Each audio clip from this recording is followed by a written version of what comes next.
A river can be silent for centuries, but sometime it becomes the stage where empires rise or collapse. In the year 938, the Southern Han Empire advanced with terrifying force. The horizon vanished beneath a wall of more than 300 warships. The air thundered with the cries of tens of thousands of soldiers, their banners whipping in the wind, their armor flashing like fire beneath the sun. To any who watched, the invasion seemed unstoppable. And yet, hidden beneath the water, something waited.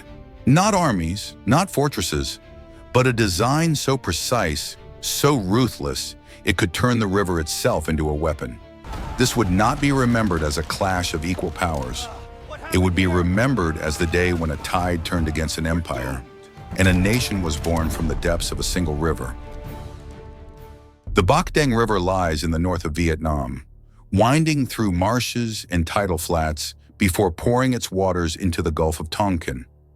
For centuries, armies had marched across its banks, traders had floated down its currents, and villagers had drawn their lives from its tides. But in the autumn of 938, it would no longer be just a river. It would become the crucible of destiny. The Southern Han Empire, ruling from the bustling port of Guangzhou, believed the time was ripe. The mighty Tang dynasty had collapsed, leaving the frontier in chaos. Local warlords quarreled for power, and the empire to the north smelled opportunity. If Vietnam could be taken again, it would restore the glory of Chinese domination over the south. And so the order was given. An invasion force was assembled. More than 300 ships were fitted with iron-plated rams and towers of archers. Tens of thousands of men, soldiers, sailors, conscripts, marched onto the decks. The son of the Southern Han Emperor himself, Liu Hongqiao, was chosen to lead. Victory seemed assured before the first oar struck the water. The people of the Red River Delta looked to the horizon with dread. They had seen conquerors before, armies that came, burned their villages, demanded tribute, and left only ashes behind. The invaders believed they were unstoppable, and perhaps for any ordinary commander, they would have been. But history is never written by numbers alone. Somewhere in those marshlands, a plan was taking shape. A mind was working quietly, relentlessly. While the tide rose and fell each day, so too did calculations, strategies, and visions of a trap that would be sprung at the perfect moment. The river itself was about to become a weapon. The drums of war rolled across the sea. From the decks of the Southern Han fleet, gongs thundered, flags snapped, and the rhythm of countless oars churned the water into white foam. Villagers along the coast watched in silence, their hearts sinking as the invaders' ships blocked out the horizon like a wall of iron and wood. 300 ships, tens of thousands of men. It was a sight designed not only to conquer, but to terrify. News of the invasion swept through the Red River Delta. Messengers rode day and night, carrying warnings from one hamlet to another. Families packed their belongings in haste, fleeing inland, their fields abandoned, their homes left to the mercy of fire and plunder. Priests prayed before stone altars, their voices trembling, asking the spirits of the rivers and mountains to protect their people. And yet, not all hearts were filled with fear. In the stronghold of Koloa, the whispers of strategy grew louder. There was one leader who did not tremble at the sight of the Southern Han Armada. While others saw a force too great to resist, he saw something else: weakness hidden inside arrogance, a crack concealed within the armor of overwhelming might. His name was still a secret to the enemy. To them, Vietnam was merely a fractured land of squabbling warlords. They believed the people had no leader capable of uniting them. But within the marshlands, one man was gathering warriors, preparing a defense not of numbers, but of cunning. He did not waste time on speeches of false hope. He did not promise an easy victory.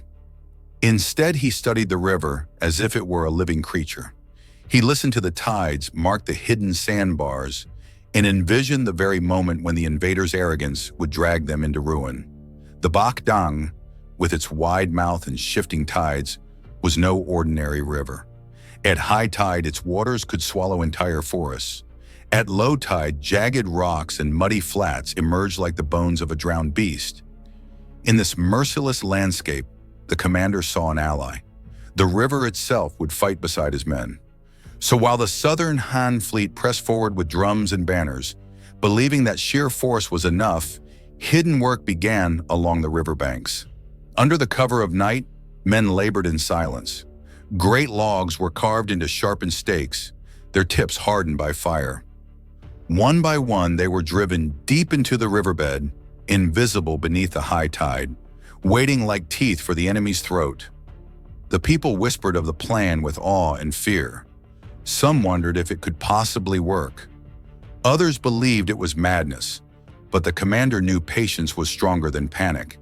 The tide would fall, the enemy would stumble, and when that moment came, he would strike. The shadow of invasion loomed heavy over Vietnam.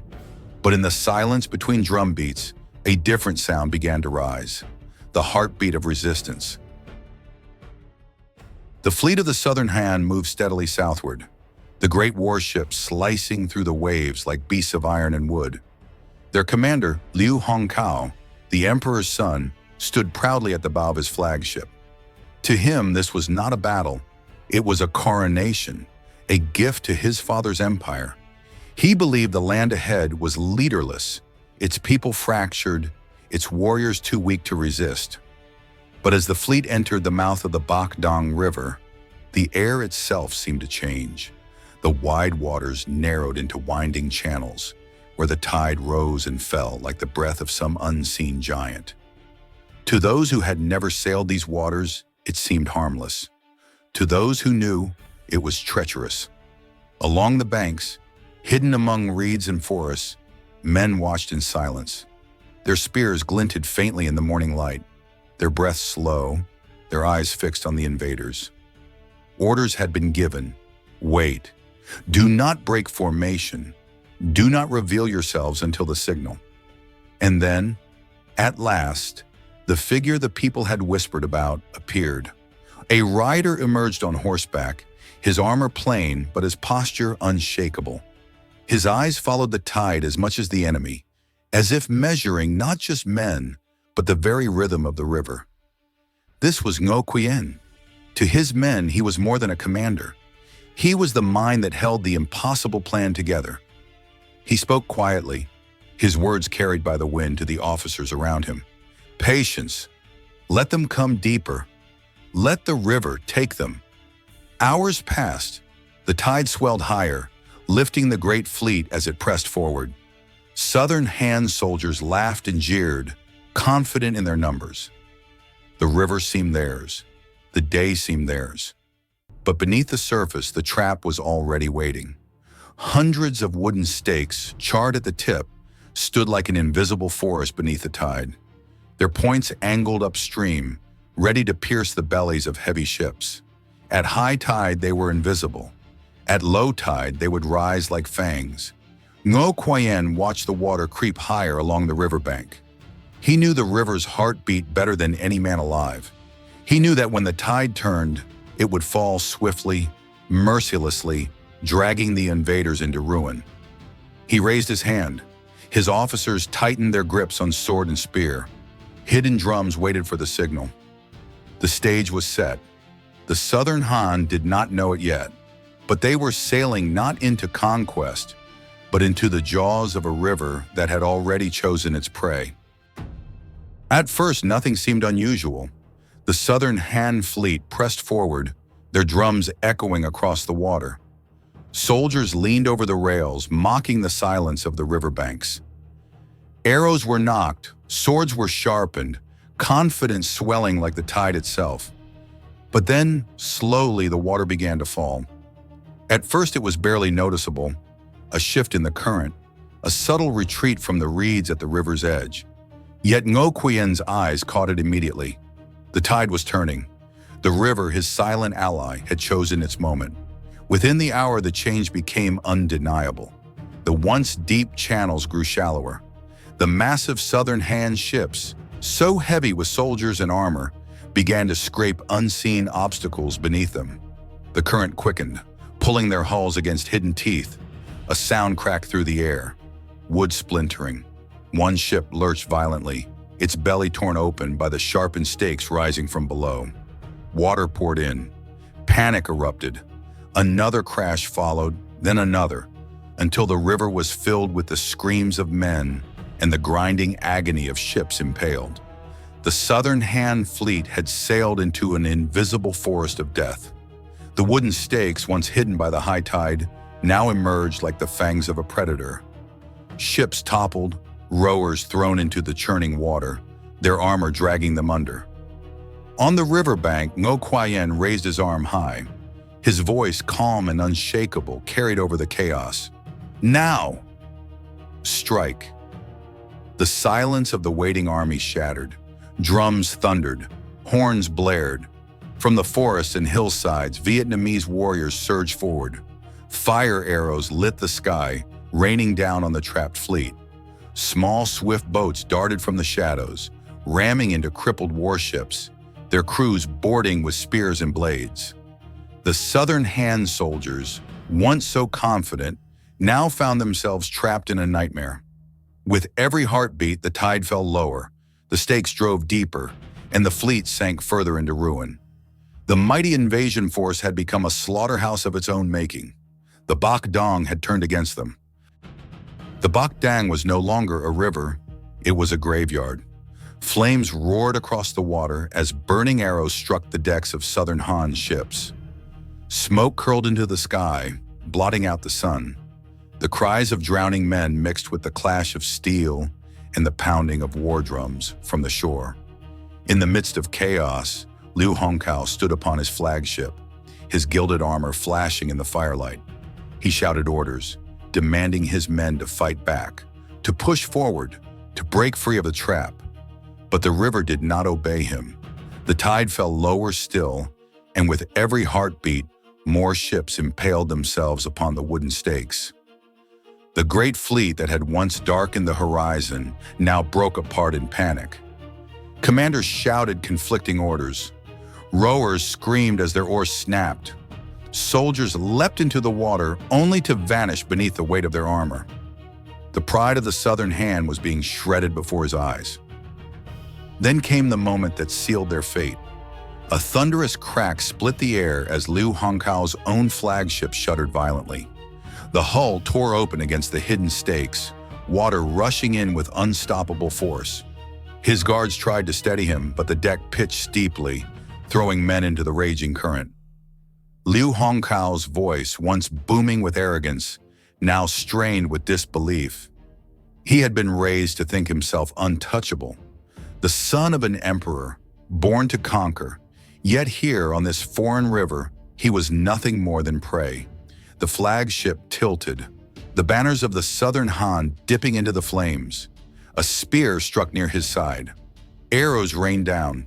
His guards fell one by one, until at last the emperor's son was dragged beneath the black water of Bach Dang. Word of his death spread like fire through the fleet. What remained of discipline shattered. Soldiers dropped their weapons, begging for mercy that never came. Others tried to flee, their ships colliding in desperation, only to be consumed by fire or crushed against the stakes. By dusk, the invincible armada of the Southern Han was no more. What had arrived as 300 proud warships lay broken, burning, or swallowed by the tide. The Empire's sun was gone, and with him, the illusion of Southern Han's power over Vietnam drowned in the same waters. When the smoke cleared, the river was silent again. The tide rolled calmly, carrying away the wreckage of ships and the bodies of invaders. For the first time in generations, Vietnam had faced an empire and shattered it. The victory at Bach Dang was more than a triumph of arms. It was the birth of independence. With one stroke of genius, a people who had endured centuries of domination proved that they could not only resist, but prevail. The Southern Han, humiliated and broken, would never again attempt such an invasion. At the heart of it all was the man who had seen the river not as an obstacle, but as an ally, Ngo Qian. His name would echo through the mountains and villages, spoken with awe and reverence. He had shown that courage and strategy could overcome overwhelming force. that the mind could bend even nature to its side, and that freedom could be carved from the tides of a single river. In the years that followed, Vietnam would face many more threats, from north and south alike. Yet the memory of Bach Dang became a shield of its own. Generations of warriors, centuries later, would return to the same river, drawing upon the same strategy, and once again defeating foreign empires upon those waters. The Bach Dang was no ordinary river. It was a reminder that geography can be turned into destiny, that a nation's spirit can rise from its land and water, and that no empire is eternal.